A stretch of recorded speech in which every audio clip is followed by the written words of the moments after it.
Buenos días.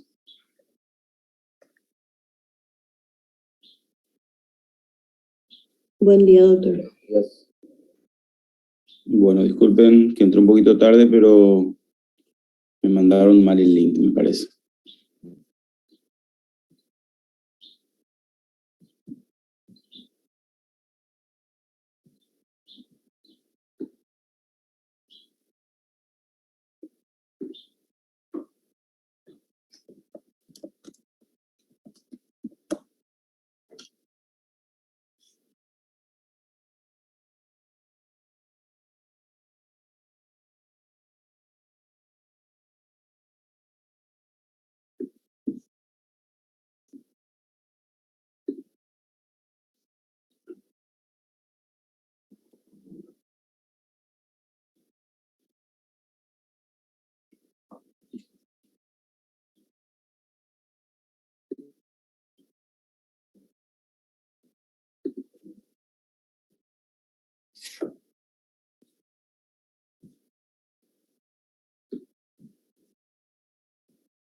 Bueno, muy bien. Vamos a conocer todo lo que son las neuroimágenes. En esta charla es un poquito extensa, pero hay muchas cosas que ustedes fueron viendo a lo largo del desarrollo de la cursada con respecto a las técnicas de tomografía, resonancia, ecografía, medicina nuclear. Muy bien.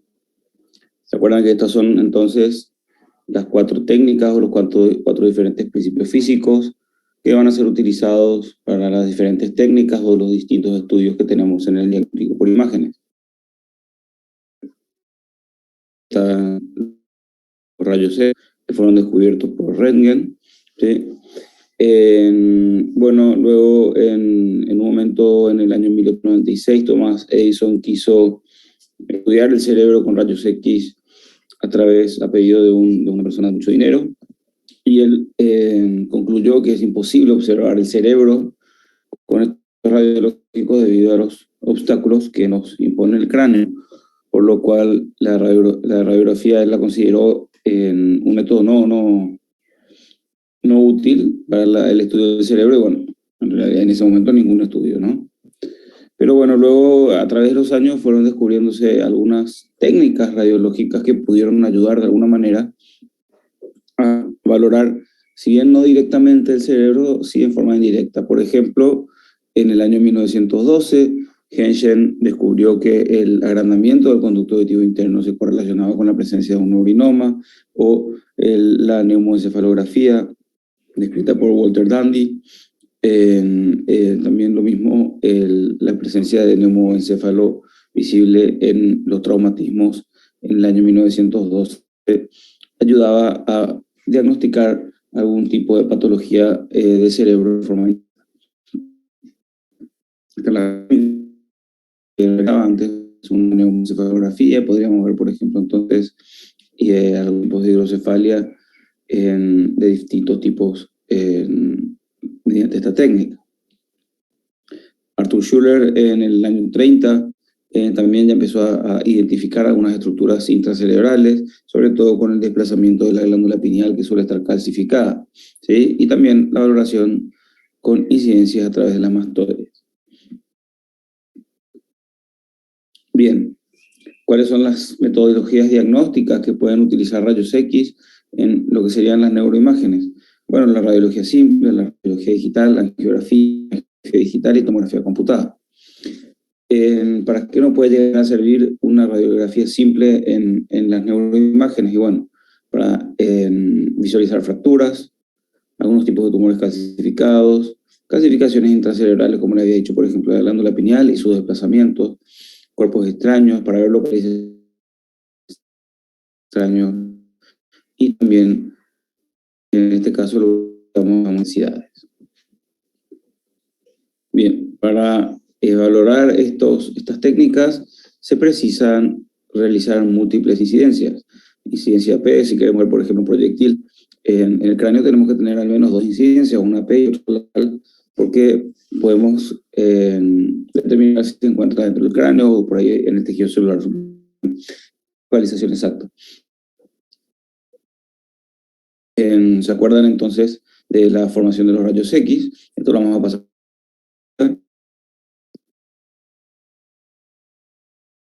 de radiología convencional y en el caso de la radiología digital. La diferencia que hay entre las distintas técnicas con las ventajas que tiene la digital sobre la radiología convencional.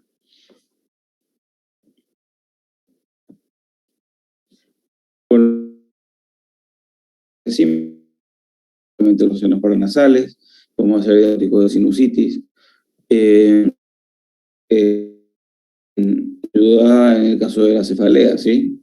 Generalmente se pide mucho tomografía computada para determinar el origen de una cefalea, muchas veces con una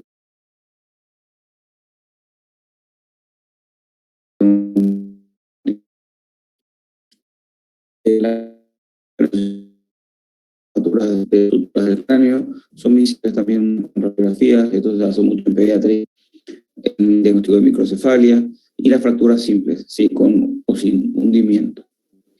En este caso podemos ver un aumento significativo de tamaño de la silla turca, visible en un tumor hipofisario. Esto sería una forma de hacer un diagnóstico en forma indirecta a través de los rayos X. Aquí tenemos un meningioma donde vemos claramente la calcificación y la hiperostosis cortical craneal visible típicamente en este tipo de patología. Otro tipo de métodos que utilizan rayos X son las angiografías digitales. En este caso son estudios del sistema nervioso central que se utiliza rellenando estas estructuras vasculares con contraste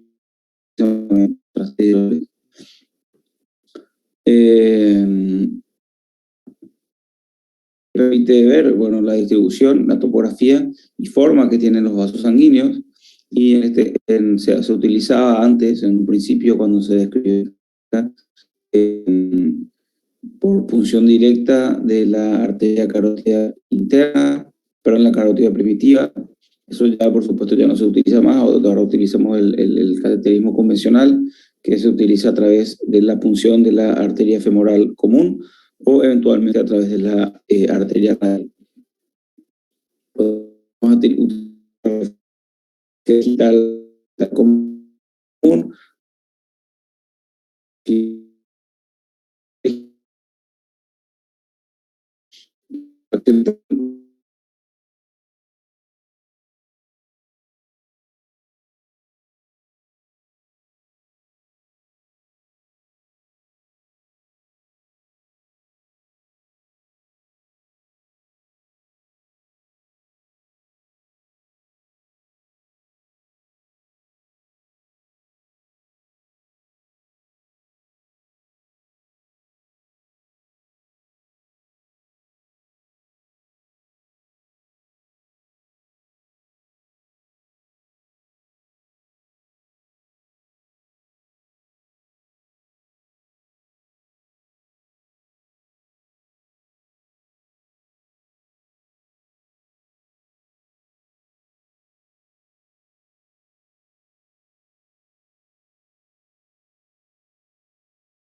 Buenas, buenas, buenas. No sé si me escuchan. ¿Se te escucha, Sí, doctor? doctor, se escucha. Ok, disculpen, se me conectó. No sé qué pasó. ¿Dónde nos quedamos? ¿En la geografía digital?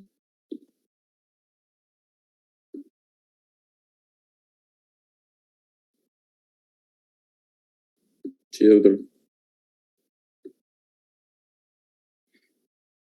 Bueno, ahora se ve.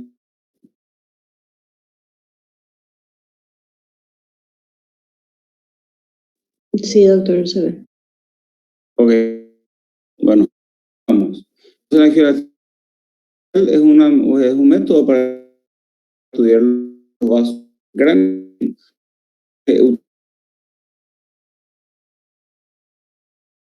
No es buena, no sé. Nunca tuve este problema. Bueno, a ver, ¿me escuchan?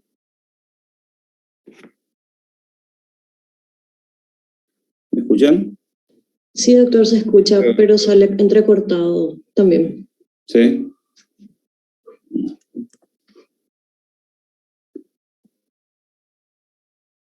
Ah, ok.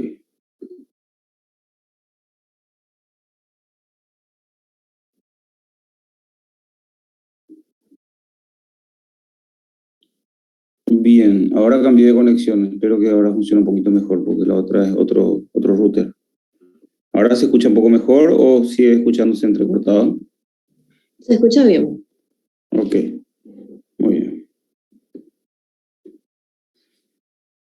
Entonces, ¿qué es la angiografía digital? Es la opacificación de los vasos intracraneanos con una contrastación iodada hidrosoluble y nos permite estudiar la forma, distribución y topografía de los vasos sanguíneos. Se utiliza a través de una técnica de punción a través de la carótida en forma directa. Eso se hacía antes, ya no se hace, ¿sí? Así se empezó a estudiar. Esas fueron las primeras veces, las primeras técnicas que se hacían de angiografía. Incluso hacían con una radiografía, ponían unos técnicos con una cantidad de placas radiográficas y a medida que iban inyectando, los técnicos iban cambiando rápidamente las placas. Entonces se hacían así muchas fotos para ir viendo las estructuras vasculares del cerebro, ¿verdad? Hoy ya se hace a través de un cateterismo por vía femoral, eventualmente se hace a través de la vía radial y se utilizan y se ven los 4 troncos. O sea, ustedes el día de mañana que pidan un estudio de angiografía para ver, por ejemplo, los vasos del cuello, se pide angiografía digital de 4 troncos, básicamente que es para ver las 2 arterias carótidas, sus ramas y las 2 arterias vertebrales. Eso es en el caso del cuello. Si ustedes quieren ver un cateterismo de las arterias del cerebro, se pide una angiografía digital cerebral, ¿sí?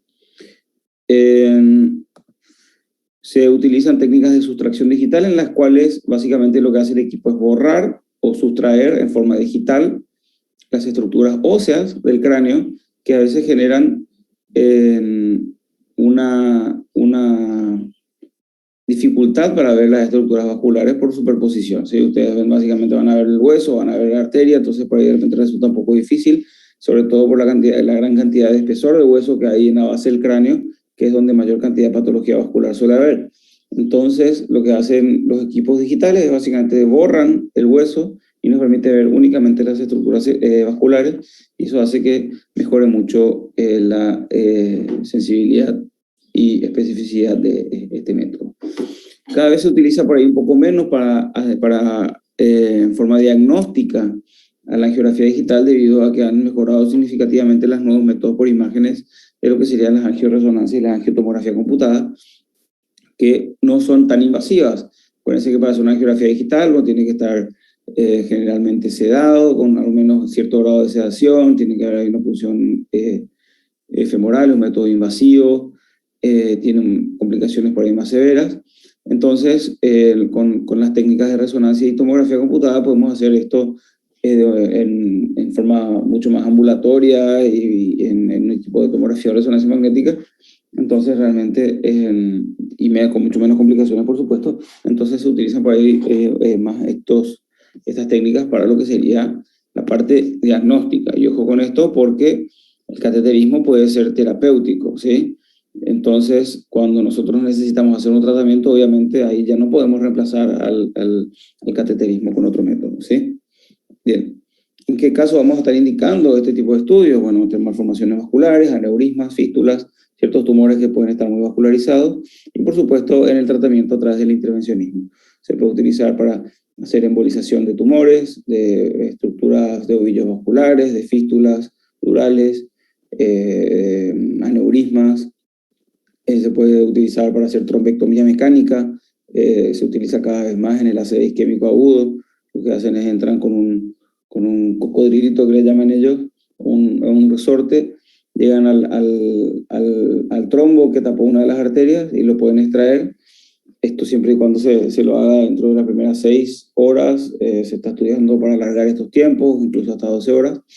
Pero bueno, esto se hace y bueno, son métodos que son muy costosos quizás y muy difíciles de hacer, muy específicos, pero que existen y también tenemos cada vez más en Paraguay, así que hay que tener en cuenta que esto existe y se puede hacer. Bien, el gold estándar para el diagnóstico igual sigue siendo la angiografía digital por sobre la resonancia y la tomografía computada, aunque cada vez, como les dije, las diferencias son menores, entonces por tan poco diferencia de sensibilidad por ahí y tomando en cuenta el riesgo-beneficio, en líneas generales se trata ya de buscar métodos menos invasivos como la tomografía y la resonancia. Aquí tenemos una malformación vascular, ustedes ven un gran ovillo vascular a nivel frontal y esa estructura vascular grande que se ve es una vena. Acuérdense que los ovillos vasculares tienen un flujo de sangre muy alto, entonces las arterias que van a nutrir estos ovillos son por ahí un poco más grandes que su arteria del contralateral. Generalmente nosotros tenemos arterias, bueno, siempre tenemos arterias iguales de los lados del cerebro y las malformaciones son generalmente de un solo lado, por lo que tenemos una asimetría en las estructuras arteriales que van a irrigar al ovillo comparativamente con el lado sano, y así también de las estructuras venosas, porque toda esa sangre va a drenar a una vena que generalmente va a ser bastante grande. Aquí tenemos una angiografía digital más moderna con sustracción digital, ven cómo no hay nada de hueso, vemos un aneurisma en la bifurcación carotidia, y tienen que tener en cuenta que nosotros vamos a hacer estudios de a un lado en la angiografía digital y en la tomografía vamos a hacer todos juntos. ¿Sí? ¿Qué quiere decir esto? Que uno cateteriza la arteria carótida interna, tira contraste y ve la carótida interna y sus ramas. ¿Sí? Luego queremos ver la carótida interna del otro lado, tenemos que sacar el catéter hasta el callo aórtico, canalizar, ¿sí? la carótida común del otro lado, llegar a la carótida interna y ahí contrastar y ver el otro lado de las arterias del cerebro. Y a la hora de querer ver las vertebrales y el circuito posterior, hay que cateterizar las arterias vertebrales, ramas de la subclavia. Bien, aquí tenemos otra imagen de cateterismo, de angiografía digital. Incluso si en la imagen de la izquierda abajo se identifica el catéter de donde está saliendo el contraste endovenoso, y también se pueden ver el contorno de las estructuras óseas que están sustraídas en forma digital. ¿Sí? Y como pueden ver también, es la angiografía de ambos lados del cerebro, ¿sí? Una carótida derecha de un lado y la otra, bueno, las dos son derechas en este caso, pero con diferentes incidencias, pero bueno, básicamente tienen que tener en cuenta que se hacen en forma independiente. Aquí tenemos otro aneurisma carotidio, visto en una angiografía digital, otro aneurisma carotidio y en la imagen de la derecha una malformación vascular, un ovillo vascular. Bien, acuérdense que la carótida está dividida por segmentos, ¿sí? Esto es anatomía y tienen que tener algún tipo de idea básicamente de que esto existe y se nomencla con su inicial, ¿sí? La carótida tiene 7 segmentos, C1, C2, C3, C4, C5, C hasta C7. Y las arterias cerebrales también tienen distintos segmentos. La arteria cerebral anterior y la arteria cerebral posterior tienen 3 segmentos. La anterior A1, A2, A3, la posterior P1, P2, P3. Y la arteria cerebral media tiene 4 segmentos, M1, M2 y M3. M3 y M4, perdón. También podemos ver estructuras vasculares muy pequeñitas, como la arteria oftálmica o la arteria vidiana, y esto puede ser útil también para ver angiofibromas juveniles. Como les había dicho, hay estructuras tumorales que son muy vascularizadas y pueden ser incluso a veces embolizadas para que a la hora de la cirugía no sangren tanto o al menos detener su crecimiento. Aquí tenemos la arteria vertebral, ¿sí? Ustedes ven cómo la arteria vertebral también tiene distintos segmentos. Perdón, no les había dicho que la arteria vertebral tiene 4 segmentos. Sí, les dije las arterias cerebrales y la carótida, faltó decirles arteria vertebral. En caso de la arteria vertebral tiene 4 segmentos, donde el segmento V4 es el segmento intracraneano. Esto sería una imagen de un aneurisma con una reconstrucción en 3D, y la imagen de la derecha una angiografía digital también con reconstrucción 3D del circuito posterior del cerebro. Bien, pasamos rápidamente a la tomografía computada. ¿Se acuerdan que este señor la descubrió allá por el año 72? Comenzando a hacerse masiva por el año 78 y 79. ¿Se acuerdan que se informan densidades y que él tuvo gira alrededor del paciente? Que este es el aspecto de un equipo de tomografía computada. Y que originalmente las imágenes se adquirían en forma axial o quizás oblicua, y luego fueron adquiriéndose en forma espiral y a través de exámenes con múltiples detectores, ¿sí? Y el aspecto de una tomografía computada es este, ¿sí? ¿Se acuerdan que nosotros en una tomografía computada informamos densidades, en donde lo blanco se va a considerar hiperdenso y lo más negro se va a considerar hipodenso, y el 0 corresponde al agua, ¿sí? También podemos cambiar las ventanas para visualizar de mejor manera las estructuras óseas o las estructuras parenquimatosas de acuerdo a lo que querramos ver, ¿sí? Los equipos anteriores hacían cortes de 10 milímetros y los estudios más modernos, los equipos más modernos hacen cortes de 2, 1, 0,6 o 0,5 milímetros de espesor. Aquí tenemos un gráfico con patologías y diferentes densidades que ustedes pueden ir viendo y van a identificar que hay en algunos estudios, básicamente en 2, hay una ventana diferente en la cual el parénquima no puede verse, eso porque se pone para ver esa ventana, ¿sí? Después podemos cambiar la ventana y ver el parénquima cómo está.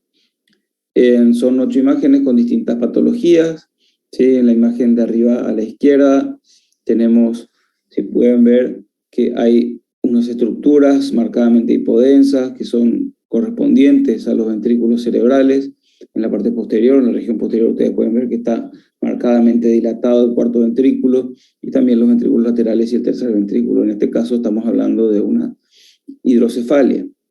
La segunda imagen de izquierda a derecha, arriba, corresponde a una tomografía computada. Cuando ustedes les piden que describan una imagen de tomografía computada, tienen que describir primero qué método es, de qué región del cuerpo es, en qué plano está, si les están presentando esta imagen en un plano axial, en un plano sagital, en un plano coronal, si es una tomografía, en qué ventana tiene, si están viendo una ventana ósea o están viendo una ventana de parénquima, una ventana de mediastino, una ventana de pulmón, ¿sí? Y después empiezan a describir lo que ven en la imagen y al final se llega a una conclusión. Sí se puede, ¿sí? Muchas veces tampoco tenemos todas las herramientas para dar un diagnóstico preciso, pero idealmente hay que dar al menos diagnósticos presuntivos o al menos unas variantes o unas posibilidades diagnósticas. En este caso, entonces, en la segunda imagen de arriba a la derecha, tenemos una imagen de tomografía computada en un corte de cráneo, en un corte axial, con ventana ósea, ¿sí? Si ustedes quieren ver el parénquima acá, no está puesta la ventana para ver el parénquima, está puesta para ver una ventana ósea, ¿sí? En donde ven en la región frontal, la predominio izquierdo y supraorbitaria izquierda, pequeñas imágenes marcadamente densas, ¿sí? O hiperdensas, que presentan artificios metálicos, ¿sí? Si ustedes ven, hay unas rayitas blancas que se distribuyen en sentido anterior y posterior, en forma radiada a las estructuras de estas. Entonces estas imágenes tan densas, que son más densas que el hueso, van a corresponder a elementos metálicos, ¿sí?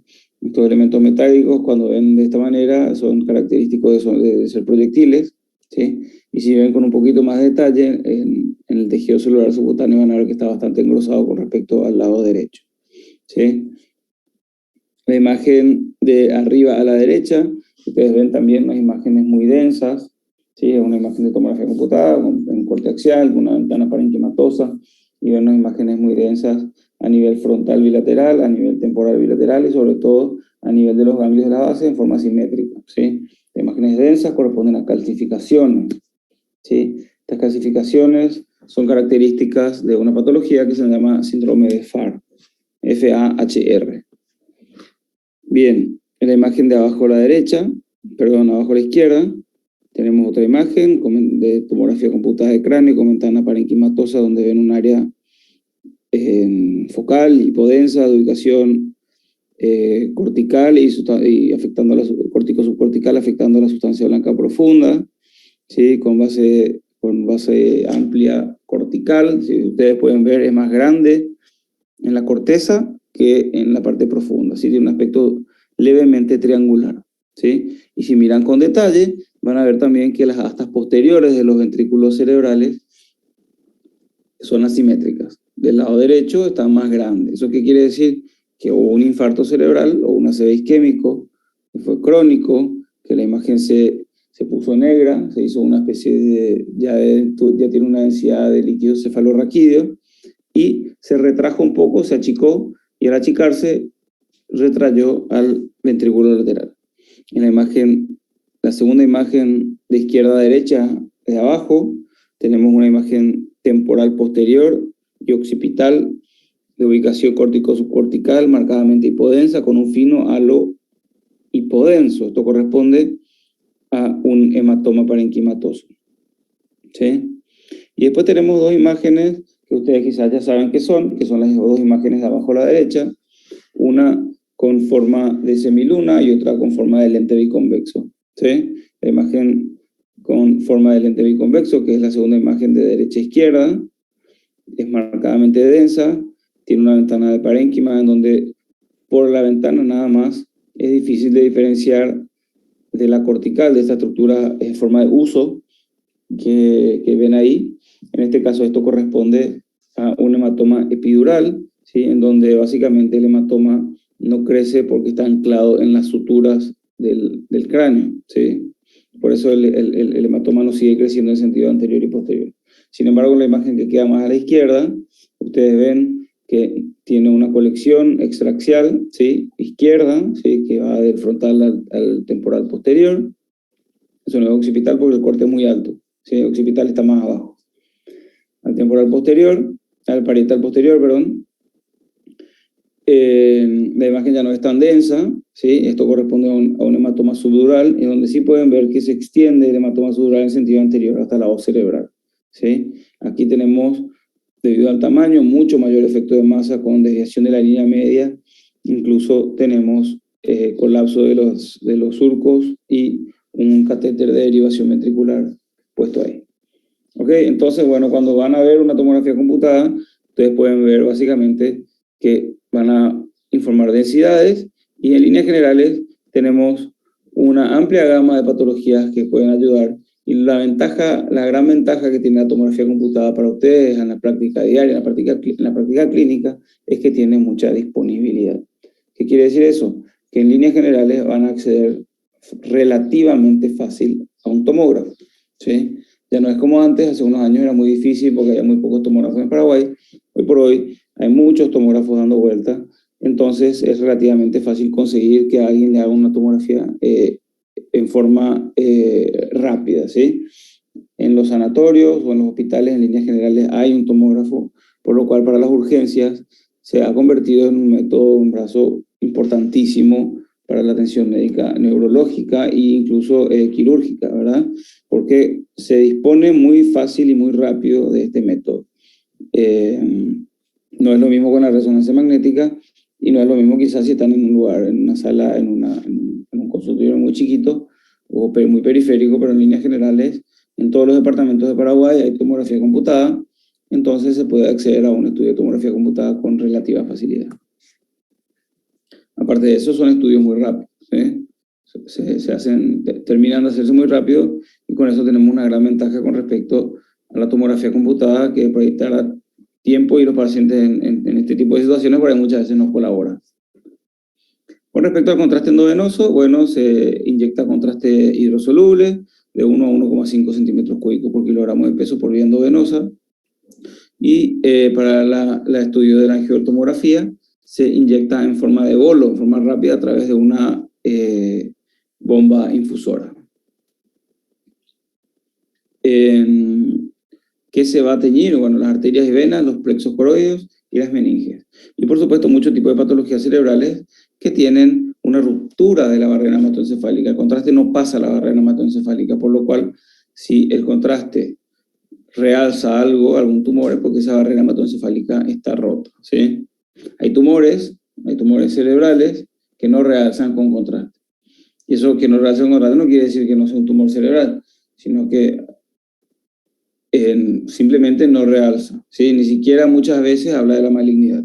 Si bien muchas veces habla de la malignidad, en muchas situaciones hay tumores que realzan mucho y no necesariamente son más malignos. Tenemos que considerar que los tumores de cerebro básicamente tienen células cerebrales, por lo cual pueden generar su propia barrera hematoencefálica, por lo cual pueden no realzar perfectamente. ¿Ok?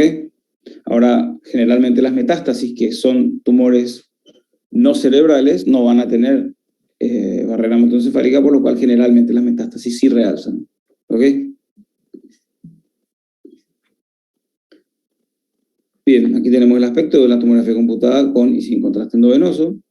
¿En qué caso se va a indicar contraste endovenoso? Bueno, sobre todo para procesos expansivos, procesos infecciosos y procesos vasculares para el caso de la angiotomografía computada con contraste. ¿Cuál es la diferencia de la angiotomografía computada con contraste? Eso por ahí es algo importante. De una tomografía computada con contraste simple. Bueno, muchas veces ustedes van a pedir una tomografía computada y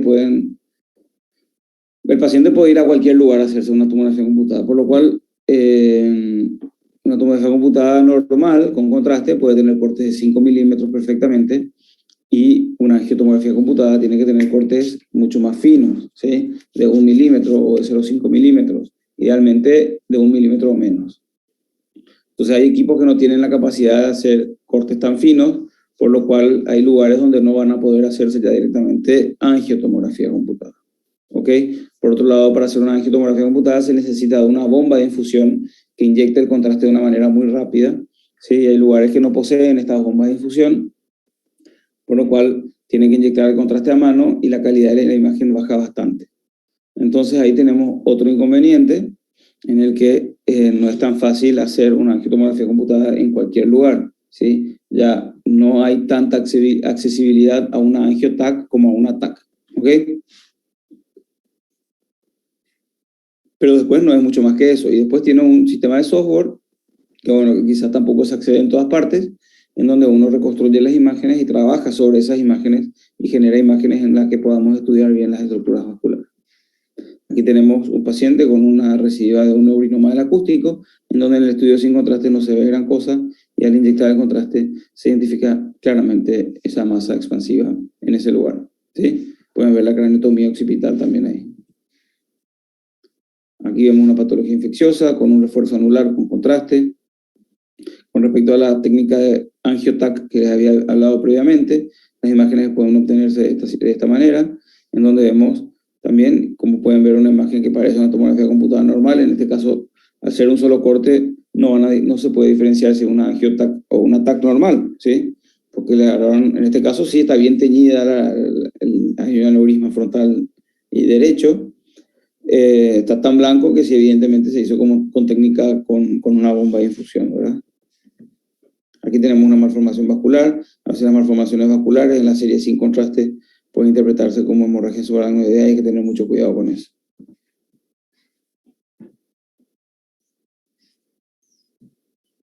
Muy bien, se pueden hacer diferentes reconstrucciones, diferentes tipos de reconstrucciones en 2 o 3D para ver diferentes estructuras. En este caso tenemos un gran aneurisma gigante de la arteria carótida interna izquierda, con una debilidad focal de la pared que probablemente sea el sitio por el que sangró este paciente. Este paciente hizo una hemorragia subaracnoidea que se contuvo, ¿sí? Luego se realizó la angiotac, en donde se hizo el diagnóstico del aneurisma cerebral, y si ustedes pueden ver, hay un pequeño bultito dentro del aneurisma nuevamente, que es probablemente el área donde haya sangrado.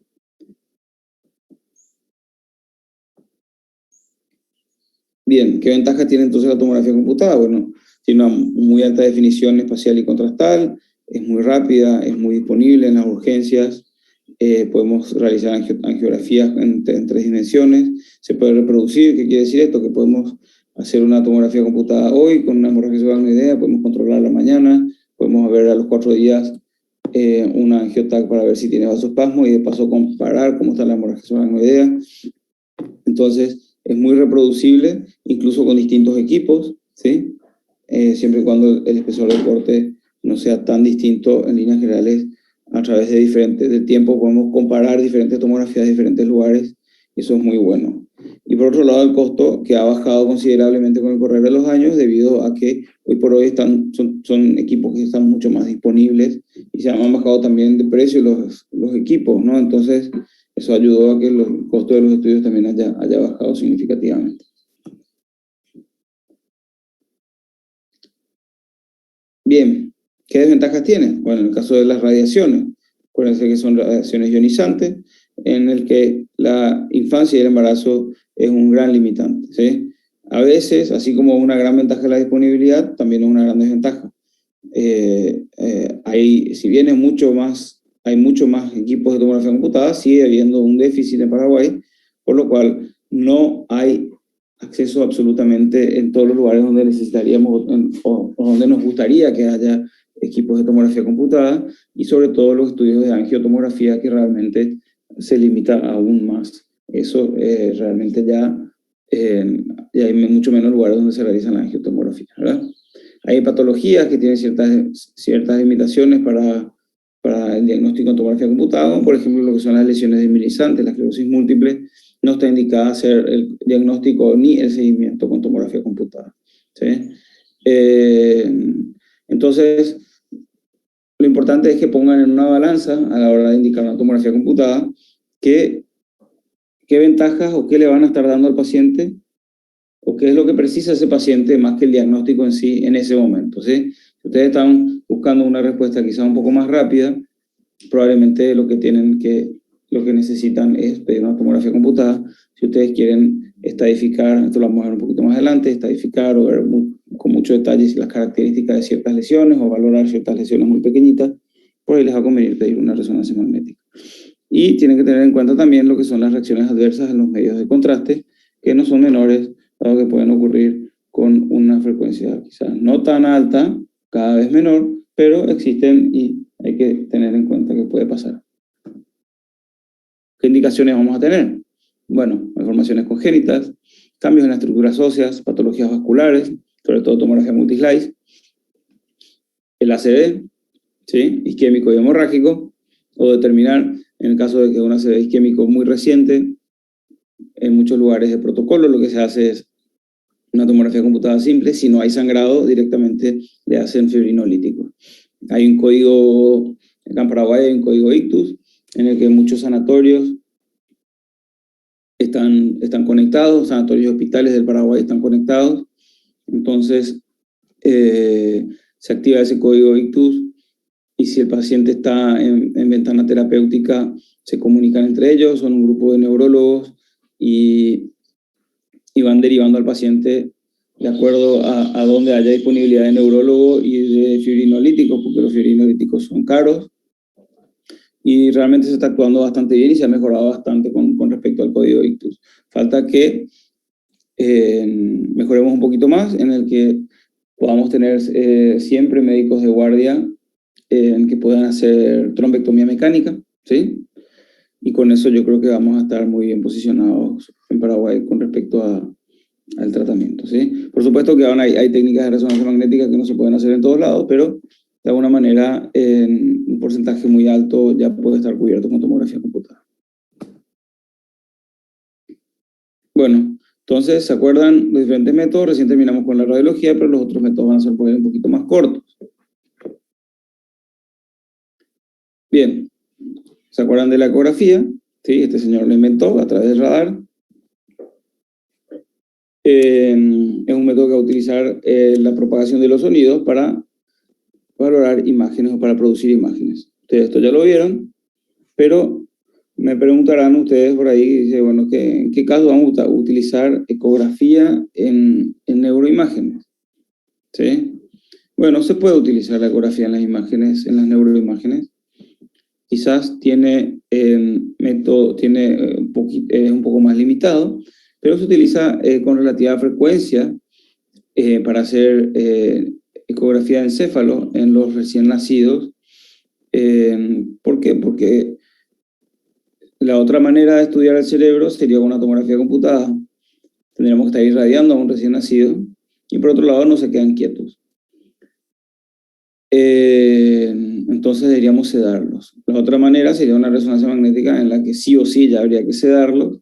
¿Sí? Tenemos por ahí mucho más precisión diagnóstica con estos métodos, pero como le digo, es más complejo y también más caro. Sin embargo, una ecografía transfontanelar puede hacerse en los brazos de la madre con el bebé lactando, ¿sí? Y podemos tener un panorama bastante bueno del parénquima cerebral de este bebé, ¿sí? ¿Cómo se hace? A través de las fontanelas, ¿sí? Se pone el transductor en la fontanela y vemos el parénquima del cerebro. ¿Qué indicaciones? Bueno, malformaciones de espacios del LSR, leucomalacias, infartos, hemorragias, hematomas, colecciones. Incluso pueden identificarse malformaciones vasculares, que obviamente si se sospecha una malformación vascular no vamos a utilizar este método, pero sí se puede hacer un diagnóstico presuntivo y pasar después de esto a otro método a través de la ecografía. Incluso también podemos saber que podemos hacer una ecografía de encéfalo, y eso se hace bastante también, a nivel intrauterino, cuando hacen un perfil fetal en el embarazo, siempre se mira el cerebro y ya se pueden hacer una cantidad de diagnósticos dentro del útero. ¿Qué vamos a ver? Parénquima, ventrículos y grandes rasgos vasos. Esto es un corte coronal, ¿sí? De la región anterior del cerebro, visto con una encefalografía. Aquí tenemos una dilatación ventricular, una hidrocefalia, también visto por el ecoencéfalo, ¿sí? Pueden verse colecciones extracerebrales, se pueden identificar abscesos o también infecciones como la pioventriculitis. Les dije anteriormente, pueden verse hematomas.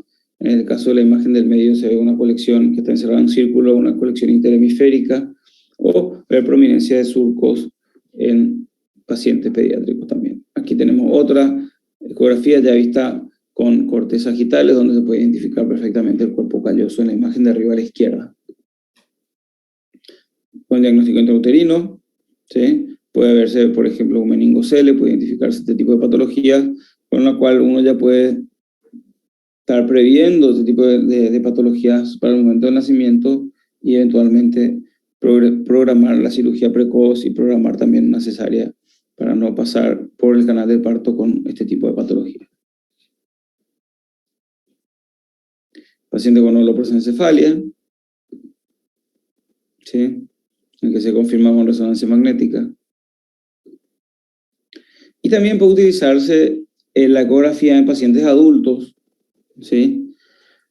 Realizándose lo que le llaman el Doppler transcraneano, ¿sí? Que se utiliza para ver el vasoespasmo. Como ustedes saben, es el cuarto o quinto día luego de una hemorragia solanoidea. Esta hemorragia lo que hace es irritar mucho los vasos sanguíneos, sobre todo los vasos arteriales, y estos pueden contraerse y generar lo que se llama vasoespasmo. Entonces se produce, como les dije, a partir del cuarto o quinto día, luego de producido una hemorragia subaracnoidea, y puede durar hasta el día 15 aproximadamente. Esto entonces podemos estudiar con el Doppler transcraneano, en el cual se utilizan distintas ventanas, ¿sí? Sobre todo la más útil es la ventana temporal, en donde podemos identificar las estructuras vasculares del cerebro, que no es tan importante identificarlas, sino que ver sus velocidades a través de un flujo espectral o a través de una curva, y si las velocidades están muy aumentadas, quiere decir que la luz de los vasos está reducida, y eso habla de vasoespasmo, ¿sí? Por lo cual en este tipo de situaciones hay que tomar medidas, como por ejemplo inotrópicos. Bien, pasamos a lo que es la resonancia magnética. Ustedes se acuerdan que tiene sinónimos, se acuerdan que hubo un grupo de héroes que a poco fueron, sin saberlo, desarrollando la técnica, y hablamos de que metemos el cuerpo en un gran imán donde se alinean los protones, y estos protones son desalineados por ondas de radiofrecuencia y luego están captadas por una bobina y transformadas en forma digital a imágenes.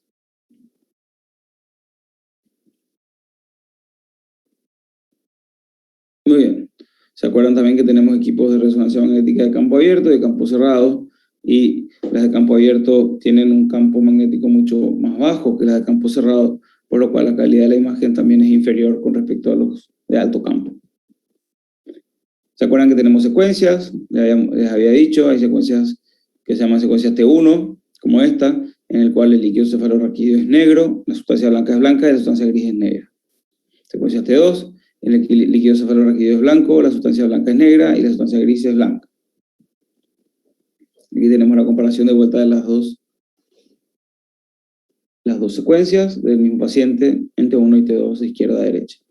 Les había dicho que las secuencias T1 son secuencias más bien anatómicas, que se utilizan para ver más bien malformaciones y hemorragias, y que se identifica muy bien la grasa, que la secuencia T2 se utiliza para ver infarto, áreas de gliosis, tumores, y también puede verse áreas de desmielinización, aunque las focos desmielinizantes, son más o mejor visibles en secuencias de FLAIR, que es la siguiente secuencia que la tienen ahí.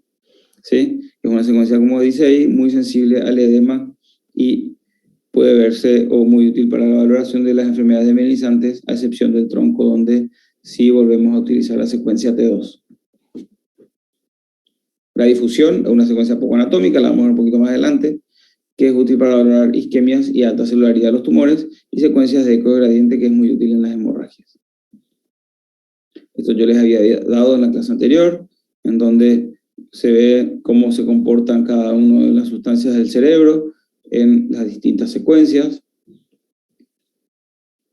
Había secuencias potenciadas en T2, que son cortes finos, sobre todo para ver los pares craneales, que se llaman secuencias de cisternograma, o secuencias fiesta, o secuencias CIS, CISS. ¿Sí? Son secuencias que son muy útiles para ver los pares craneales.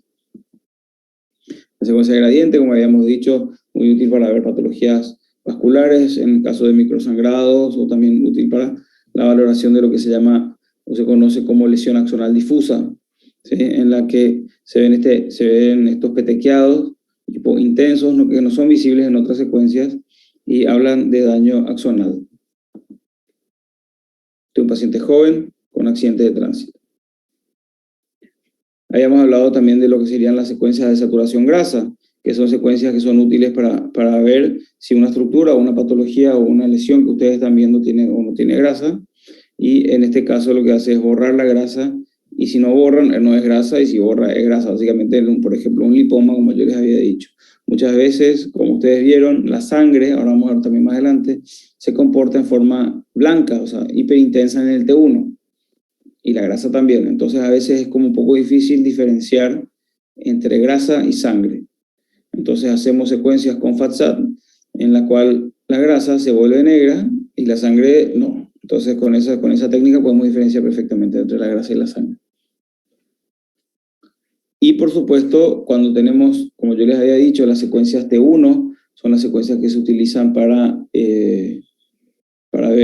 hacer contraste. Cuando utilizamos una resonancia con contraste, lo que hacemos es una secuencia T1 sin el contraste, y luego inyectamos contraste y repetimos esa secuencia. Y ahí vemos qué estructuras realzan y qué estructuras no realzan. ¿Ok? Si nosotros tenemos mucha grasa en el lugar donde queremos ir a estudiar con contraste, lo que va a pasar es que el contraste se va a ver camuflado con la grasa.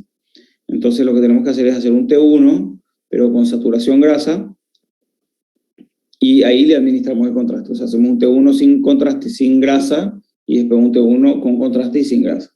Y ahí podemos ver mejor las estructuras que refuerzan y que no refuerzan, sin que nos esté camuflando la grasa ese tejido. Les había dado este ejemplo en el que tenemos 3 fracturas a nivel de L1, L2 y L4, en donde en L2 y L4 se ve edema, ¿sí? Y este edema habla de fracturas recientes. Sin embargo, en L1 no se ve el edema, en donde la fractura probablemente sea antigua. Tenemos a la izquierda una imagen en T1, en el medio en T2, y a la derecha es un T2 con FATSAT, o una secuencia muy parecida al T2 con FATSAT que se llama STIR. No importa, lo que importa es que es una secuencia que es un T2 con FATSAT, o sea que es un T2 en el que el líquido cefalorraquídeo se ve bien blanco, y el edema también se ve blanco, que pasa lo mismo que en el T2, nada más que en el T2 el edema está camuflado por la grasa que tiene la médula ósea, que ya es una paciente añosa, Entonces su médula ósea ya es bastante blanca. Entonces lo que hacemos es saturar la grasa se vuelve negra, y lo que no es grasa, que es agua, edema, queda blanco.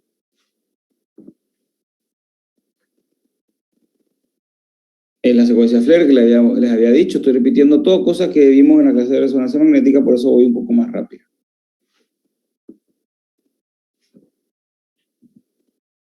¿Se acuerdan que hablamos de la sangre? ¿Sí? Que hay 5 etapas en la evolución de la hemorragia subaracnoidea: la etapa hiperaguda, la etapa aguda, la etapa subaguda temprana, la etapa subaguda tardía y la etapa crónica. ¿Sí? En la etapa hiperaguda tenemos mucha oximoglobina, y la secuencia T1 va a mostrar una señal iso intensa o hipointensa, en el T2 levemente hiperintensa. En la etapa aguda tenemos desoximoglobina, con un comportamiento similar en T1, pero con hipointensidad de señal en T2. En la etapa subaguda temprana tenemos metahemoglobina intracelular, ya algunos días después de haberse producido el evento, que generalmente las resonancias se hacen en esta etapa, porque en las etapas hiperaguda y aguda se hace el diagnóstico con tomografía computada, porque generalmente, como ustedes saben, es un método que está a mayor disposición. En general, para una patología aguda, en la que se necesita un diagnóstico rápido, por lo cual generalmente estos pacientes terminan diagnosticándose con tomografía computada, y en un segundo tiempo pueden ir a hacerse resonancia magnética, por lo cual esos días ya pueden pasar. Generalmente los pacientes llegan en la etapa subaguda temprana. Hiperintensa ante 1, hipointensa ante 2. En la etapa subaguda tardía tenemos hiperintensidad de señal entre 1 y T2, y en la etapa crónica tenemos hipointensidad ante 1 y T2, y sobre todo en la secuencia de gradiente, donde se ve marcadamente hipointensa en la etapa tardía, porque esto es los depósitos de hemosiderina que incluso quedan por años, por muchos años. La contrastación con gadolinio es muy similar a la de tomografía computada. No pasa a las meninges. Tenemos que saber que el gadolinio se utiliza en mucho menor cantidad y genera muchos menores efectos adversos que el contraste iodado, que es un contraste distinto al de la tomografía computada. No se puede utilizar el contraste iodado para resonancia porque no genera ningún efecto. Lo que tiene el contraste de gadolinio tiene un efecto paramagnético, o sea, actúa sobre el campo magnético, por lo cual, por eso es que vemos como lo vemos. Si nosotros queremos utilizar un contraste iodado en resonancia, no va a tener ningún efecto. ¿Ok? Las indicaciones son las mismas para la utilización de contraste: tumores, malformaciones e infecciones. El contraste tampoco pasa la barrera hematoencefálica y puede marcar la neoangiogénesis. Aquí tenemos un refuerzo por contraste de un tumor frontal derecho. Aquí tenemos una resonancia de un paciente pediátrico con una malformación cerebral. Tenemos un ACV isquémico, donde la imagen de la izquierda es un T2, como hay borramiento de surcos, hay hiperintensidad de señal, córtico subcortical, y las dos imágenes de la derecha corresponden a una secuencia que se llama difusión, que es una secuencia que es súper útil para la valoración del ACV isquémico, en el que nos va a marcar claramente dónde está el ACV isquémico, qué tamaño tiene, y nos puede dar información ya a partir de los 10 minutos aproximadamente de haberse producido. ¿Sí? O sea, es inmediata la imagen. ¿Sí? Tenemos la secuencia de FLAIR en esclerosis múltiple, como podemos ver las típicas lesiones en dedos de guante, en dedos de Dawson, a nivel periventricular. Aquí tenemos un quiste de la fosa posterior, una malformación de Dandy Walker, que es una patología conocida, Tenemos una formación expansiva extraxial en la fosa posterior con intenso refuerzo post-contraste. Aquí tenemos la diferencia que puede haber entre una tomografía y una resonancia. Y aquí tenemos que también podemos hacer resonancia magnética fetal para ver, en este caso, el encefalocele que tiene este paciente, que en la imagen de la izquierda vimos por ecografía. ¿Sí? No hay contraindicaciones conocidas para realizar resonancia magnética fetal. Se recomienda no hacer en el primer trimestre, pero es por falta de conocimiento. No se ha demostrado nunca ningún efecto adverso. Se realizan, generalmente sí, no realizamos contraste endovenoso porque sí pasa la barrera, pero se utiliza bastante la resonancia magnética fetal, cada vez con más frecuencia, para tener una herramienta más para hacer diagnósticos intrauterinos, dado que cada vez podemos realizar más cosas o poner más herramientas para los pacientes con malformaciones congénitas en forma intraútero, si ya hay procedimientos quirúrgicos que se hacen en forma intrauterina, o hacerlo en forma inmediata luego del nacimiento, para lo cual hay que estar preparado, ¿sí? Aquí tenemos un meningioma en la columna cervical. Aquí tenemos un hematoma agudo, hiperintenso en T2, hiperdenso en la tomografía computada. Aquí tenemos de vuelta el hematoma en tomografía computada y en las secuencias T1 y T2. ¿Qué otras herramientas podemos tener? ¿Se acuerdan que tenemos angioresonancia magnética? La gran ventaja de la angioresonancia magnética es que en este caso este no es el caso, pero que podemos hacerla con sin utilizar contraste endovenoso. Eso es muy útil, como les había dicho, pacientes que tienen insuficiencia renal o que son muy alérgicos. Si bien el gadolinio no genera una reacción anafiláctica en líneas generales o las reacciones alérgicas tan frecuentemente como el contraste iodado, pueden haber efectos adversos. Entonces se pueden realizar estudios de resonancia magnética de vasos sin la necesidad de contraste endovenoso. En este caso tenemos una angioresonancia de vasos del cuello a la izquierda. En este caso sí se usa contraste endovenoso. Las imágenes sin contraste no son tan lindas en el cuello, pero sí son por ahí un poco más lindas en el cerebro. Aquí tenemos una angioresonancia de una malformación vascular cerebral, parieto temporal derecha. Esta secuencia sí está hecha sin contraste endovenoso. Aquí tenemos un gran aneurisma de la arteria basilar.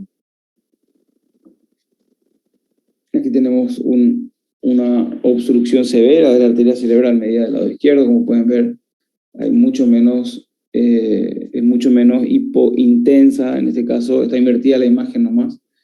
Pero toda la arteria cerebral media izquierda está estenótica en el origen y con una menor señal en el resto de los segmentos.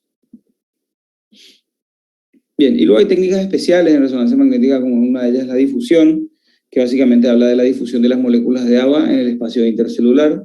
Esto serían los cubitos azules, serían las células, ¿sí? Imagínense la célula del cerebro, y los espacios negros el líquido intercelular.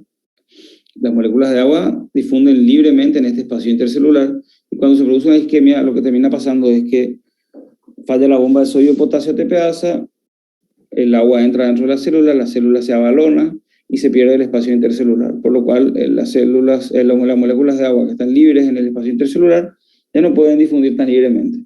En este caso, entonces, lo que pasa es que al no difundir libremente hay una restricción a la difusión de las moléculas de agua, y eso es lo que se representa en una imagen de esta manera. Hiperintenso en la imagen de la izquierda e hipointenso en la imagen de la derecha. La difusión es la imagen de la izquierda y el mapa de ADC es la imagen de la derecha. Son imágenes que salen juntas en el equipo y tienen que visualizarse juntas, ¿sí? Si la imagen que ustedes están viendo es blanca en la difusión y negra en el ADC, quiere decir que ese paciente está teniendo una restricción a la difusión de las moléculas de agua. O sea que eso que ustedes están viendo restringe, ¿ok? Y si restringe, o es una CV isquémico reciente, o es un tumor con alta celularidad. ¿Está bien? En este caso, claramente es una CV.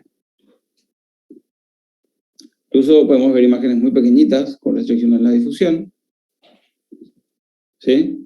Y, como les dije, esto es una herramienta muy útil en el código ictus, en el caso de que en los lugares donde haya llegado el paciente tenga la disponibilidad de hacer una resonancia magnética inmediata. Hay una secuencia que se llama espectroscopía, en las cuales se mide en una cajita, o sea, un espacio, en un área determinada del cerebro, se mide un número en algunos metabolitos cerebrales, en líneas generales son 3 o 4, y esta distribución y esta concentración de los metabolitos que hay en esos tejidos, en esa parte del tejido que estamos estudiando, pueden hablarnos de ciertas patologías. Ha quedado bastante en desuso, ¿sí? Ya se está usando un poco menos, porque por lo menos para la patología general, se utilizaba mucho en la patología tumoral, pero se está demostrando que no genera no es tan útil como se esperaba. Pero se sigue utilizando y muchas veces da una herramienta que puede ayudarnos. En este caso tenemos un paciente con un glioblastoma multiforme, o un glioblastoma, perdón, parietal izquierdo, ¿sí? Con un refuerzo intenso, periférico por contraste endovenoso, y se le hizo la espectroscopía, y ustedes pueden ver que hay un pico muy alto, que dice es lípidos. Lípidos o ácido láctico, están en el mismo lugar, y el ácido láctico básicamente es cuando hay mucho, es porque hay mucha necrosis. En este tipo de tumores, es un tumor que crece muy rápido, y al crecer tan rápido se necrosa el centro, porque no llega a vascularizar suficientemente. Entonces esta necrosis que está ahí adentro podemos identificarla con la espectroscopía. ¿Sí? Aquí hay un tumor que no tiene tanta necrosis, sin embargo tiene un pico muy alto que es el CHO, que es la colina, que es un marcador de membrana, ¿sí? De proliferación celular. Cuando está alto se está hablando de proliferación celular, también es un tumor. Hay otras técnicas como el tensor por difusión y tractografía, que son técnicas que nos permiten valorar los haces cerebrales y la indemnidad de los mismos, ¿sí? Y se está utilizando cada vez más, se utiliza para programar cirugías y también para ayudar al diagnóstico de algunos tumores. Como ustedes pueden ver, los haces que discurren en sentido cráneo-caudal están de azul, los que van en forma transversa están en rojo, y los que van en sentido antero-posterior están en verde. Y hay un ejemplo de cada uno de ellos al costado, ¿sí? En las corticoespinales, el cuerpo calloso y el fascículo longitudinal superior, ¿sí? En este caso, por ejemplo, podemos ver, ayudar al diagnóstico de tumores. Hay tumores que invaden los haces y hay tumores que desplazan a los haces, ¿ok? Aquí vemos claramente como en este tumor desplaza los haces hacia la izquierda. Hay otra técnica que se llama la resonancia magnética funcional, que es una resonancia magnética en la que nosotros le pedimos al paciente o le damos ciertas instrucciones al paciente que son paradigmas, y de acuerdo a eso vemos qué áreas del cerebro se activan. Estas áreas se detectan por el consumo de oxígeno que generan estas áreas, ¿sí? Si le hacemos al paciente, por ejemplo, mover la mano, se va a activar el área premotora, como en este caso, ¿ok? También se utiliza para planificar cirugía, porque esto puede ayudarnos a determinar el sitio del área del lenguaje, por ejemplo, el área de Broca o el área de Wernicke, y programar la cirugía para no lesionar estas áreas y no dejar al paciente afásico, pudiendo por ahí de repente sacrificar otras áreas menos elocuentes, ¿sí? Si nosotros tenemos la posibilidad de dejar a un paciente con poca movilidad en la mano derecha, pero con el habla conservada, yo le voy a dejar que pierda probablemente el neurocirujano prefiera que pierda la movilidad de la mano derecha y no que quede afásico, ¿está bien? Entonces, estas técnicas son muy útiles para valorar este tipo de cosas. La perfusión cerebral es la última técnica que vamos a ver, que son técnicas que se utilizan para ver el área penumbra en el ACV isquémico, ¿sí? Así como ustedes ven la difusión muy rápido, hay toda un área de penumbra que no se ve en la difusión porque la célula todavía no está balonada, pero que sí va a ir probablemente a una muerte celular, y eso puede identificarse con las técnicas de perfusión, ¿sí? En este caso hay un paciente que tiene ocluida la arteria cerebral anterior, y ustedes ven en la imagen del medio a la derecha, ¿sí? La imagen central de la derecha, como hay toda un área más roja, que es toda el área penumbra que va a ser infartada. Sin embargo, cuando ven la imagen de abajo, que es la difusión, el infarto es mucho más pequeñito. También puede utilizarse la perfusión en tumores cerebrales para ver recaída tumoral o para ver caracterizaciones tumorales de acuerdo a la vascularización. Hay neoangiogénesis, ciertos tipos de tumores producen neoangiogénesis, por lo cual le van a tener la perfusión aumentada y no necesariamente van a tener refuerzo postcontraste. Hay tumores que tienen perfusión aumentada porque hay más vasos nuevos, pero con barrera hematoencefálica indemne, por lo cual no van a realzar, pero sí van a tener la perfusión aumentada. Indicaciones, las mismas que en la tomografía, con la salvedad de que tenemos la posibilidad para patologías vasculares hacer estudios sin contraste. Tenemos la posibilidad de tener mucho mayor señal o mucho mayor sensibilidad con respecto a los tejidos blandos, mucho más definición. En el caso de vasospasmo podemos utilizar la secuencia de perfusión. En el caso de traumatismo podemos ver la lesión axonal difusa, que son patologías que por ahí son muy específicas, mucho más pequeñas, y que no se van a ver por tomografía, pero podemos ver por resonancia. También hay patologías, y las mismas patologías que vemos por tomografía, las vamos a ver por resonancia con mejor detalle, ¿sí? Entonces ahí es donde yo les decía de poner en la balanza qué grado de urgencia tienen ustedes para realizar el diagnóstico y qué grado de detalle necesitan para ese diagnóstico, ¿sí? En líneas generales, la resonancia magnética es un método mucho más costoso, mucho más difícil de hacer y mucho menos disponible, ¿sí? Pero que nos va a dar mucho más detalle. Entonces hay cosas que vamos a poder salvar con la tomografía computada y hay cosas que vamos a necesitar sí o sí de la resonancia magnética.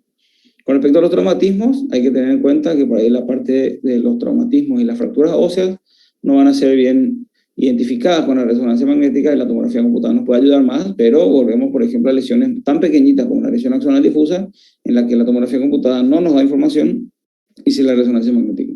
Y lo mismo en la esclerosis múltiple, donde no se puede hacer un seguimiento, sobre todo seguimiento. La esclerosis múltiple son pacientes que necesitan un seguimiento, ¿sí? No podemos estar haciendo un seguimiento con tomografía computada porque primero no se ven las lesiones y segundo vamos a estar irradiando de más a los pacientes.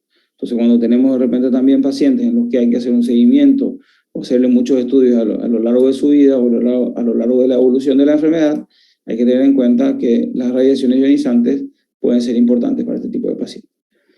En fin, muy bien.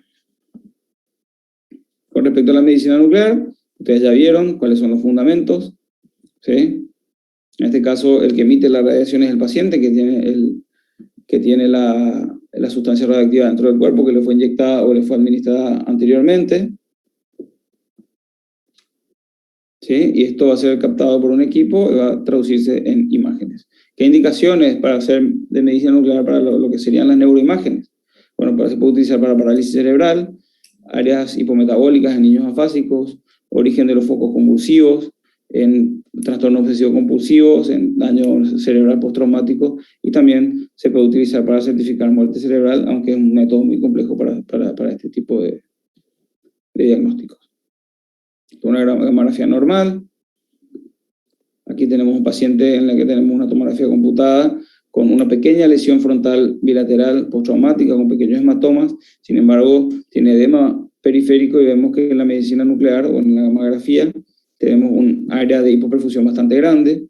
Y en la imagen de la derecha queda la secuela en la tomografía computada, sin embargo el área de la perfusión se corrige bastante, ¿sí? Por lo cual es bastante funcional. Tienen que entender que por ahí los estudios metabólicos, como los de medicina nuclear, son estudios que hablan de cómo funciona una estructura o un tejido, y las imágenes de resonancia, tomografía, ecografía, hablan mucho más de la estructura en sí.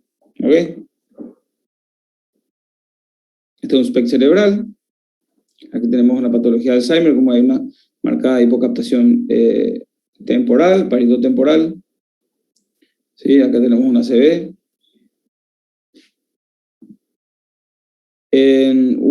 Una mención a lo que sería la tomografía PET, la tomografía por emisión de positrones, en que es un estudio que fusiona justamente la tomografía computada y una medicina nuclear, ¿sí? En este caso, ustedes ya también lo vieron, cuáles son los principios físicos, y pueden verse una cantidad de estructuras metabólicas, y puede utilizarse también para ver el cerebro. Generalmente el PET tiene mucho mayor detalle que el SPECT.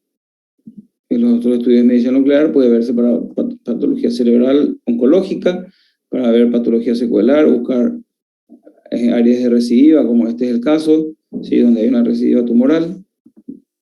Aquí tenemos una metástasis cerebral de melanoma. Y muy bien, con eso terminamos. Entonces, ¿qué les queda de esto? Bueno, básicamente que ustedes van a estar en la situación de que van a tener un paciente, va a necesitar en muchas situaciones un examen de neuroimágenes y van a tener que tomar la decisión o la elección de qué estudio le piden a ese paciente. Y para eso tienen que tener en cuenta entonces algunos criterios, y tienen que ser ustedes criteriosos. Si ustedes están en el medio del Chaco y tienen un paciente traumatizado, no le van a pedir una resonancia magnética porque el paciente no va a poder acceder a ese estudio y va a tener que trasladarse a Asunción, y probablemente con una tomografía computada la pueda salvar. Ahora, si el paciente está en buenas condiciones físicas y ustedes están sospechando una lesión axonal difusa y ya le hicieron quizás la tomografía computada, bueno, entonces necesitan tener el diagnóstico, bueno, ahí sí lo trasladan al paciente, ¿no? Entonces, en primera instancia, evitar la sucesión de múltiples exámenes, ¿sí? Y esto siempre entre paréntesis o entre comillas. A veces uno dice, bueno, mira, voy a tratar de que me alcance lo que tengo a mano. Estoy en el medio del Chaco, voy a ver, la verdad que me voy a jugar a que la tomografía computada que te voy a hacer me alcance para hacer un diagnóstico. ¿Por qué? Y porque en el 90% de los casos me alcanza, ¿verdad?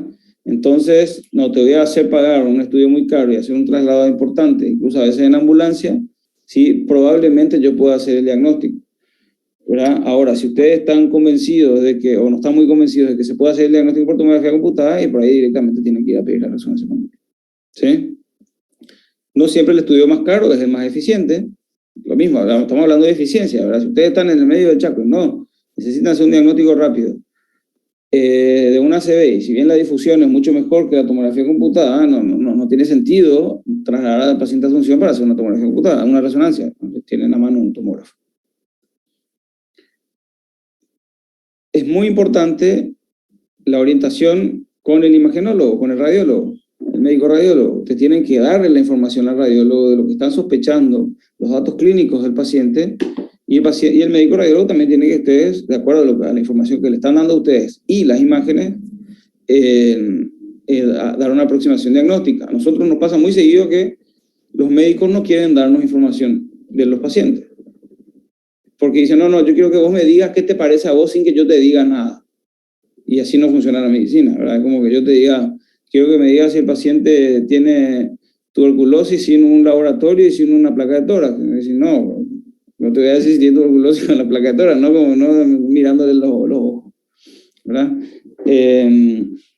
La información es necesaria que siempre se la aporten al radiólogo para justamente no cometer errores diagnósticos, porque muchas veces hay patologías muy distintas que pueden comportarse de una manera medio similar.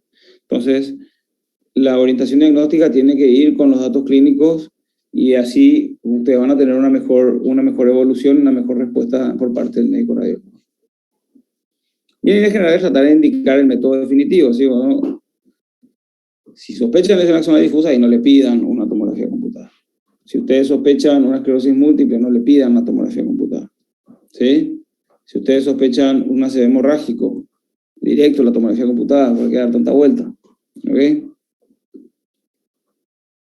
Para ver imágenes anatómicas, entonces, traumatismos, cambios óseos, traumatismos menores en líneas generales, se utiliza mucho en pediatría para traumatismos, en la radiografía, ¿sí? Algunos cambios óseos, y eventualmente, como les había mencionado, para una sinusitis, que si ustedes sospechan un neurinoma del acústico, no van a hacer lo que se hacía en el año 1912, que es hacer una placa para ver si el conducto auditivo interno está aumentado de tamaño, no. Ahí directamente tienen que ver una resonancia magnética con contraste, que es el mejor método para ver el neurinoma del acústico. Están sospechando eso, van directo a eso. No le piden la placa y con los conductos auditivos no están simétricos. Y si el neurinoma es chiquito y no hizo modificaciones óseas, y bueno, va a pedir una tomografía computada. Pide una tomografía computada y por ahí no se ve porque es muy chiquito. Y tienen con la sospecha diagnóstica. Bueno, entonces ahora van a pedir una resonancia con contraste. En este caso, no van a pedir una placa ni una tomografía, van directo a la resonancia. ¿Ok? Entonces también buscar el método definitivo en el caso de que la sospecha sea muy puntual. ¿Sí? La ecoencéfalo para anomalías neurológicas gruesas, sobre todo en fetos y recién nacidos, o sea, intraútero y recién nacidos, y también el ecodoppler transcraniano para valoración de vasoespasmo en adultos. ¿Sí? La tomografía computada para los déficits neurológicos agudos, acuérdense de la disponibilidad de los métodos, para los traumatismos, valoraciones de patologías que tienen calcio, la resonancia magnética es un poco deficiente, con unas patologías con mucho calcio. En la angiotomografía computada para la valoración de estructuras vasculares es muy útil, es muy buena, y en el screening se utiliza muchísimo en los pacientes oncológicos, ¿sí? Un paciente que tiene que hacerse una estadificación por un cáncer de recto, ustedes le van a pedir probablemente una tomografía de tórax, abdomen y pelvis para ver si hay compromiso ganglionar, compromiso metastásico en pulmón o en hígado, y te tienen que pedir un estudio de cerebro para ver si hay secundarismo cerebral. Y ahí pueden hacer una tomografía computada o una resonancia magnética. Como le van a hacer una tomografía computada de tórax, abdomen y pelvis con contraste endovenoso, y ya le hacen una tomografía computada de cerebro, probablemente la resonancia tenga una mayor sensibilidad, pero el costo-beneficio en este caso es otra inyección de contraste endovenoso, otro turno en otro momento distinto, un estudio más caro. Entonces, por ahí ya no conviene hacer una resonancia a un paciente que están estadificando. Ya en ese caso, en un mismo tiempo, se hace cráneo, tórax, abdomen y pelvis y estadifican completamente hacia el paciente y en líneas generales van a tener un muy buen rédito. La resonancia magnética, bueno, anomalías del desarrollo, tiene prácticamente todas las indicaciones que se pueden imaginar en lo que es neuroimágenes, salvo las clasificaciones y la urgencia, ¿verdad? Hidrocefalia, tumores cerebrales de alto y bajo grado, lesiones vasculares hemorrágicas, procesos inflamatorios, crisis epiléptica para determinar focos, cambios en la mineralización, angioresonancia, difusión, perfusión, espectroscopía, todo este tipo de patologías, de secuencias que son muy importantes. Las controversias, bueno, como habíamos hablado bastante a lo largo de la clase, el costo de los estudios, la disponibilidad que tienen los estudios, la velocidad a la que necesitan hacerse y tener una respuesta a ese estudio, estudios que necesitan sedación, como la resonancia magnética en los pacientes claustrofóbicos, la utilización de contraste en pacientes que tienen insuficiencia renal o que tienen antecedentes de reacciones alérgicas al yodo. Cuando hay controles, no es lo mismo hacer un control que hacer un estudio de diagnóstico. Ustedes por ahí pueden hacer un diagnóstico de un meningioma con resonancia magnética y se ve mejor, pero después el seguimiento, por ser más económico, lo pueden hacer con tomografía computada, o al revés, en el caso de que no quieran irradiar al paciente. Todo ese tipo de cosas hay que tener en cuenta, ¿verdad? Entonces, siempre buscar un método definitivo, de acuerdo a la disponibilidad de la urgencia que tengan, y siempre tener una excelente comunicación con el médico radiólogo, o sea, entre el médico radiólogo y el médico tratante, porque eso va a mejorar significativamente el diagnóstico del paciente, que al final es el que tiene que verse beneficiado, ¿verdad? Y muy bien, y con esto terminamos. No sé si tienen alguna duda. No, doctor, muy claro, gracias. Creo que tienen que poner el presente en el chat.